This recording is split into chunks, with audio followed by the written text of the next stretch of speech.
Olá, meus amados, queridos irmãos, graça e paz para você, Deus abençoe sua vida. Estou aqui novamente para te convidar a vir conosco em mais um momento, leitura bíblica em um ano. Vem conosco!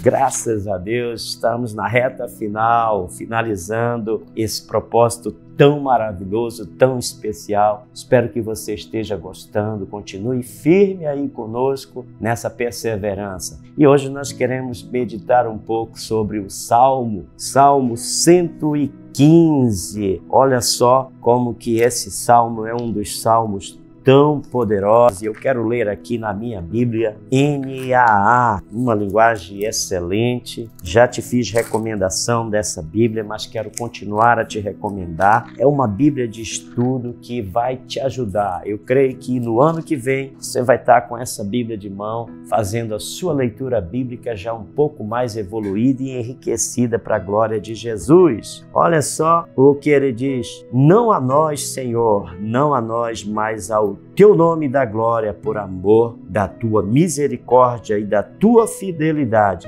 Porque diriam as nações, onde está o Deus dele? O nosso Deus, olha, eles estão meio que confrontando, né? O salmista, onde é que está seu Deus? Quem é o seu Deus e tudo? E sabe o que vai acontecer? Ele vai dizer, o salmista, dizendo que o Deus desse povo que está inquirindo, querendo uma resposta, é um Deus que tem boca, mas não fala, tem ouvidos, mas não ouvem, tem mãos, mas não apalpam, tem nariz, mas não sente cheiro. Sabe quando ele estava falando isso? Tem um texto em 2 Coríntios que vai assim somar com esse salmo, porque o apóstolo escreve e ele diz assim aos coríntios, porque os coríntios eles tinham muitos deuses, eles viviam uma prática de idolatria a vários deuses. Você sabe das histórias de quando Paulo chega em alguns desses lugares, onde ele vê várias placas a muitos deuses, e ele olha um Deus ali que havia feito alguns milagres, né? E ele diz, Deus desconhecido, e ele diz, esse Deus desconhecido que vocês adoram, ele procurou se inteirar da história e realmente é o mesmo Deus que eu adoro. E aqui em Coríntios ele escreve dizendo, irmãos, não quero que vocês estejam desinformados a respeito dos dons espirituais. Vocês sabem que quando eram gentios, se deixaram conduzir aos ídolos mudos, conforme vocês eram guiados, ou seja, vocês adoravam Deus que tinha olho, mas não via, que tinha boca, mas não falava, tinha mão, mas não apalpava. E agora ele está dizendo, agora não, é diferente, vocês têm um Deus que tem boca. Como é que essa boca de Deus, ela é perceptível, como é que ela atua? Ela atua através dos dons, palavra profética, palavra de sabedoria, é você abrindo a boca com unção, com graça, com sabedoria na vida de alguém e liberando uma palavra profética.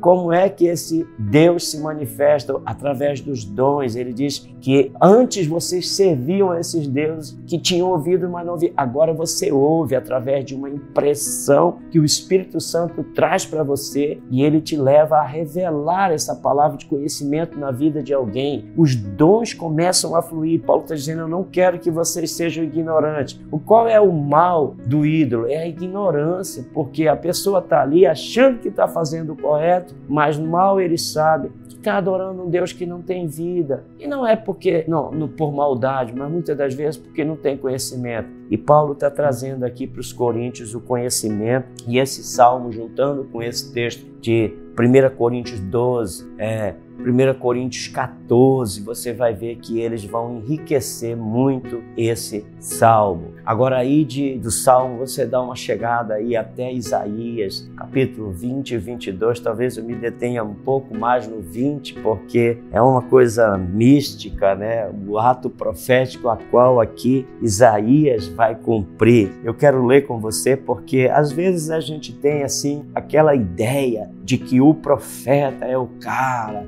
o profeta é sempre bem recebido, todo mundo o aguarda, né? Agora, recente em Manaus, nós tivemos a vinda, né, de um homem que muitos aí o seguem e ele, alguns dizem, né, eu mesmo não conheço pessoalmente, mas ele lotou aqui o estádio aqui em Manaus. Então a gente tem essa ideia, o profeta, aquele glamour, aquela coisa, mas tem algumas coisas dentro da intimidade do profeta que não é tão fácil de seguir, não é tão fácil de se fazer, não. A gente às vezes fica muito empolgado com o resultado final, mas o processo, aquilo que está no meio para chegar ao resultado final, é um pouco complicado. Olha só o que diz Isaías 20, no ano em que Tartã, enviado por Sargão, né? Só nome esquisito, né? Rei da Assíria, veio a Asdod, atacou a cidade e a conquistou. Nesse mesmo tempo, o Senhor falou por meio de Isaías, filho de Amós, dizendo: solte os seus lombos, as suas roupas grosseiras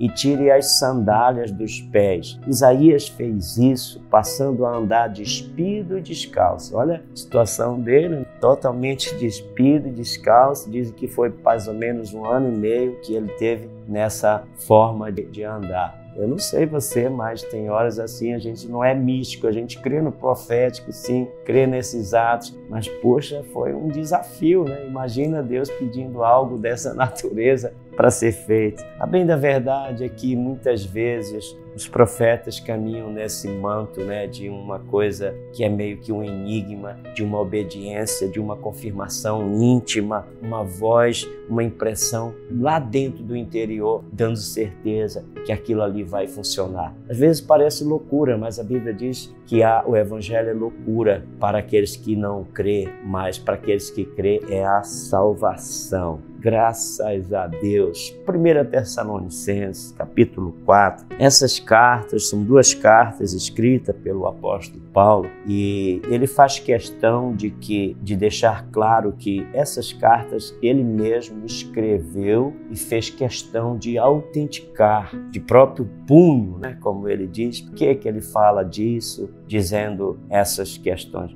Porque, na realidade, o que acontecia é que muitos ali estavam sendo enganados, iludidos por conta da volta de Jesus. Eles ouviram falar que Jesus estava voltando e alguns deles disseram: se Jesus está voltando, não me compete mais trabalhar, não me compete mais fazer nada. Eles mal sabiam que o próprio Jesus havia dito que a vinda dele tem tudo a ver com trabalho. Lembra quando ele disse: 2 estarão no campo trabalhando, um será tomado e o outro será deixado. Então tem tudo a ver com trabalho. Hoje nós estamos vivendo aí novamente essa fala, né? Jesus está voltando, Jesus está prestes. E algumas pessoas ficam tão entristecidas, né? Desanimadas. Poxa, Jesus está voltando. Olha, ele vai voltar com um noivo adornado, lindo, para buscar a sua noiva que está se adornando por meio do Espírito Santo. Você não deve ficar triste, você deve continuar, perseverança até o fim. E ele diz no versículo 1 de 1 Tessalonicenses, capítulo 4, finalmente, irmãos, pedimos a vocês e os exortamos no Senhor Jesus que, assim como aprenderam de nós a maneira como devem viver e agradar a Deus e efetivamente o estão fazendo, vocês continuam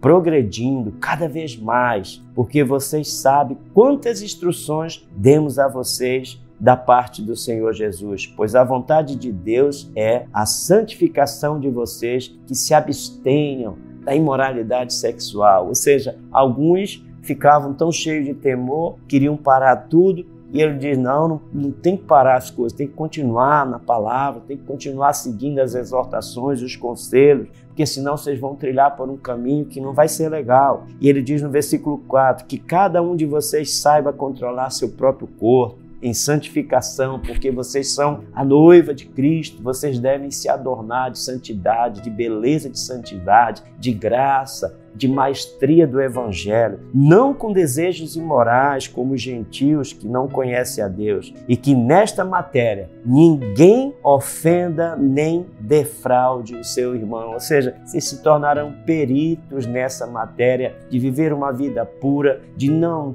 ter ninguém que se queixe dizendo: eu fui defraudado por ele, por ela, por causa da roupa, da veste, disso, daquilo outro. Então, é uma carta muito cheia de instrução para as pessoas se prepararem para ir até o fim. Então eu fecho aqui com a mesma fala do tema daquela mensagem que eu ministrei no domingo para você, domingo retrasado, perseverança até o fim. Estamos juntos e não se esqueça de enviar esse vídeo aí para os teus amigos e assim você nos ajuda a divulgar essa página da igreja que está cheia de palavras abençoadas e riquíssimas em conteúdo. Deus abençoe, amo sua vida. Até uma próxima. Um beijo. Fica na paz.